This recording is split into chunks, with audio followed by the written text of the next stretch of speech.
So in your mind, what is a way forward? And you can talk about there being multiple organizations, right, people from different walks who are all attacking this issue from right, different perspectives. Right. But your perspective is what?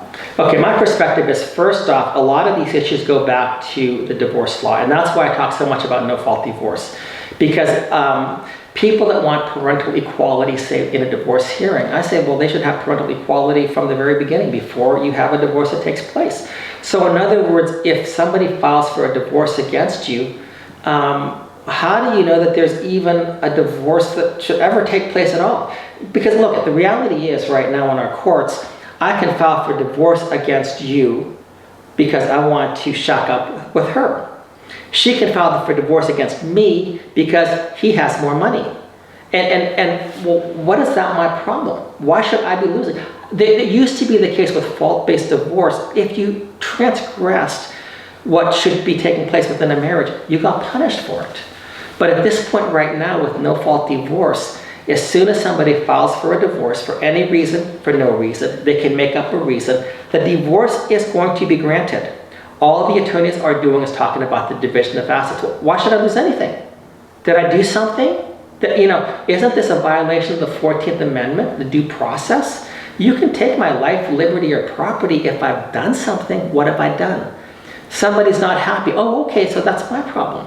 So when I talk about how do we fix this, I always go back to the root issue and say we have to address the no-fault divorce issue. I realize it's been around for 50 years, but it's like Roe versus Wade. We have abortion that takes place on demand. It was bad law at the time, and it is killing baby. We can go back to that. I would say go back to the no-fault divorce issue.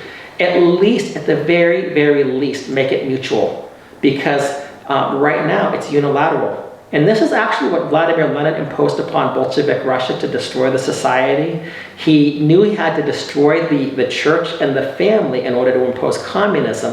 And then he wanted to have all these good little communist soldiers. What he did not realize is that once you destroyed the family, you had no raw material to work with to make good little communist soldiers. So amazingly, the communists had to change some of what they were doing to strengthen the family so they could have raw material to build good little communists. In America, we have essentially the exact same doctrine that Vladimir Lenin put on. And it was completely lawless, and it was destructive by nature, but we keep on putting, as we've heard in the past, lipstick on the pig, more lipstick on the pig, to try to make the pig into something other than a pig. But it's still a pig. And so to me, when I talk about the issue of the way forward, we have to go back to the root cause of it. And to me, the root cause is the divorce issue. I'm not saying get rid of divorce. I'm just saying no-fault forced divorce. That is a very serious thing. So that's one issue. The second thing is that I would say we have to actually be exposing what's going on in the courts. Most people, like myself included, I thought, well, listen, if I go to the courts, I tell the truth, everything's going to work out just fine. That is the most naive position that anybody could take. You go into the courts, you will be run over by attorneys that are designed to take the truth that you're speaking and turn it and twist it and somehow to make somehow you're the perpetrator, you're this, you're that, and it's completely I don't know, guys. Sorry, I stumbled for words there. But what they do is destructive. There's just no good words that I can say about it. So we have to be able to have an open forum that the society can see this is what's taking place in our courts. I call the court up here in Collin County a criminal cartel, the family court cartel. It is a cartel. And to some degree, I make apologies to the cartels because that's how bad these courts are. The family court mafia, again, my apologies to the mafia because the mafias have some type of ethics behind them, whether you agree with them or not. But what's happening in our courts, we have to expose this. And people say, well, it's not a big deal. It's a social issue.